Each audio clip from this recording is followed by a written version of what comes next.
আমাদের পাড়া আমাদের সমাধান মুখ্যমন্ত্রীর স্বপ্নের এই প্রকল্পকে ঘিরে ফের প্রকাশ্যে পশ্চিমপাড়া পঞ্চায়েতের গোষ্ঠী কোন্দল। হুগলি জেলার গোঘাট থানার পশ্চিমপাড়া অঞ্চলে গতকাল উদ্বোধন হয়েছে 3টি গুরুত্বপূর্ণ রাস্তার উন্নয়ন ও নবনির্মাণ কাজের। এই রাস্তা স্থানীয় বাসিন্দাদের যাতায়াতে এনেছে বড় স্বস্তি।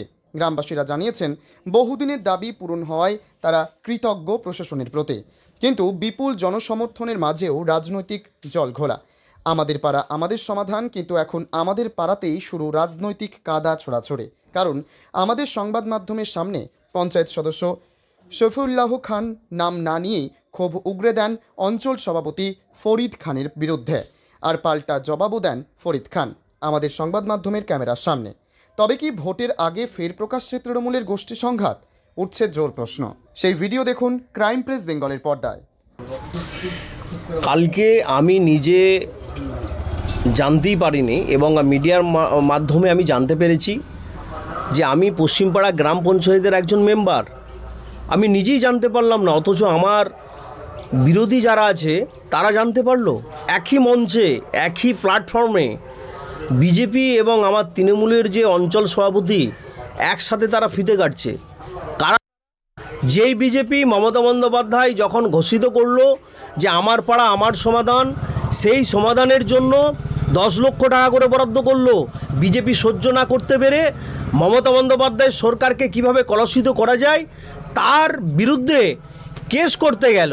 আর সেই বিজেপির নেতাদেরকে নিয়ে যে মুখোশধারী অঞ্চল সভাপতি দুমুখো সাপ, এক কথায় বলতে পারি জনসাধারণ ক্ষোভে ফুঁসছে যে বিজেপি নামক দলটা সাম্প্রদায়িক হিংসায় হিংসিত, সেই দলের লিডারদেরকে নিয়ে তাদেরকে নিয়ে ফিতা কাটছে।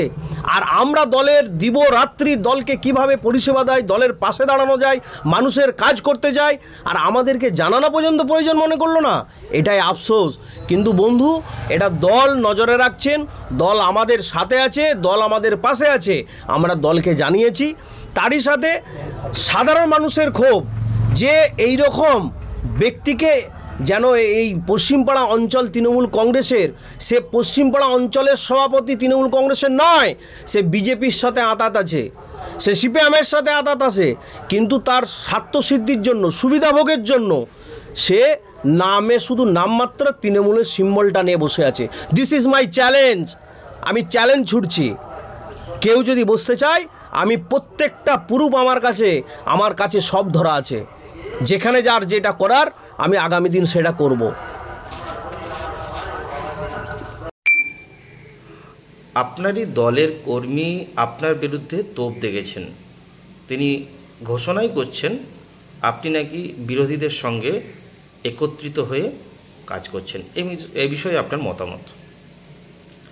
দেখুন, মাননীয় মুখ্যমন্ত্রী মমতা বন্দ্যোপাধ্যায় আমাদের পাড়া আমাদের সমাধান তার স্বপ্নের প্রকল্পকে বাস্তবায়িত করার জন্য প্রত্যেকটি বুথে 10 লক্ষ টাকা করে বরাদ্দ করেছে।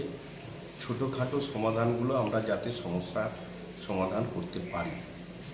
কোথাও অতিবৃষ্টিতে নিকাশি ব্যবস্থা ঠিকমতো হচ্ছে না, সেই ড্রেনের লাইন করা, কোথাও ছোটোখাটো রাস্তা গলির ভেতরে মানুষ কাদাতে যাওয়া আসা করতে পারছে না, সেই রাস্তা করা, কোথাও পানীয় জলের সমস্যা রয়েছে, সেখানে জলের ট্যাঙ্ক করে দেওয়া, এবং তার সাথে সাথে কোথাও প্রাইমারি স্কুলে ছাদ ফেটে জল পড়ছে, সেখানে রিপেয়ারিং করা, কোথাও আইসিডিএসে সাবমার্সিবল নেই, জলের ট্যাঙ্কি নেই, টয়লেট নেই, বাথরুম নেই, সেই সমস্ত প্রকল্পের কাজগুলো আমরা দলমত নির্বিশেষে মমতা বন্দ্যোপাধ্যায়ের নির্দেশে আমরা সেই সমস্ত কাজগুলো করছি। এবং সেখানে গতকাল যে আমাদের পাড়া আমাদের সমাধানের রাস্তা উদ্বোধন হয়েছে, সেখানে 4 জন বিজেপির মেম্বার রয়েছে। এই মমতা বন্দ্যোপাধ্যায়ের ডেভেলপমেন্টে তারাও সামিল হয়ে মমতা বন্দ্যোপাধ্যায়ের ব্যানার টাঙিয়েছে এবং সেই রাস্তার পাশে দাঁড়িয়ে এবং মমতা বন্দ্যোপাধ্যায়ের ছবি দিয়ে পশ্চিমপাড়া অঞ্চলে যে আমাদের পাড়া আমাদের সমাধানের ডেভেলপমেন্টের কাজের সঙ্গে তারাও সামিল হয়েছে। এটা মনে হয় তারা শুভেন্দু অধিকারী যতই মমতা বন্দ্যোপাধ্যায়ের বিরুদ্ধে উচ্চার ওঠাক না কেন, মমতা বন্দ্যোপাধ্যায় তার ডেভেলপমেন্টের কাজের জন্য এগিয়ে যাচ্ছে এবং সেই ডেভেলপমেন্টের কাজে বিজেপি, তৃণমূল, সাধারণ মানুষ, সিপিএম যারা সাধারণ মানুষ রয়েছে তারা সকলেই উপস্থিত ছিল। সেই রাস্তার উদ্বোধনে তারা মিষ্টি মুখ করে এবং সকলকে মিষ্টি খাইয়েছেন এবং মমতা বন্দ্যোপাধ্যায়ের ছবি টাঙিয়েছেন। এর চেয়ে বড় গর্বের বিষয় আর কিছু হতে পারে না। কে তৃণমূল কংগ্রেসের কর্মী একদিনও পঞ্চায়েত সদস্য হয়ে সে কোনোদিন পঞ্চায়েতে আসে না, সে রাস্তা ডেভেলপমেন্ট সম্বন্ধে কি বলবেন?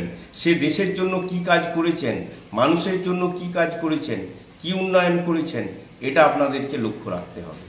শুধু চিটিংবাজি করে লোককে চাকরি দেওয়ার নামে একটার পর একটা জায়গায় টাকা তুলেছে, কোনো জায়গায় বেরোতে পারে না, বাঁকুড়ায় যেতে পারে না, পশ্চিম মেদিনীপুরে যেতে পারে না এবং হুগলিরও কিছু এলাকায় এখন পর্যন্ত ঢুকতে পারে না, বাড়ির মধ্যেই থাকে এবং আশেপাশে ঘুরে বেড়ায়। এই সমস্ত চিটিংবাজদেরকে মানুষ চিহ্নিত করেছে, তারা জনসমুদ্রের সামনে কোনোদিন তারা হতে পারে না। তোমার আমার সকলেরই একটাই পছন্দ, মাদার্স চয়েস। ঘরে সুগন্ধি ভাত, প্রতিদিনের রান্নায় নিখুঁত স্বাদ, চাই উন্নত মানের চাল। তাহলে আর দেরি কেন? আজই যোগাযোগ করুন ধনরাজ অ্যাগ্রো ইন্ডাস্ট্রিজ প্রাইভেট লিমিটেডে। আমরা আনি আপনার টেবিলে খাঁটি ও মানসম্মত চাল মাদার্স চয়েস নামে। একবার ব্যবহার করুন, আর ফিরে তাকাতে হবে না। বিশ্বাসী গোড়া, গুণগত মানে সেরা। মাদার্স চয়েস, মা যেমন চান চাল তেমনই। যোগাযোগের জন্য এখনই কল করুন 8509752023 এই নম্বরে। মাদার্স চয়েস শুধুই সেরা নয়, সবার প্রথম পছন্দ।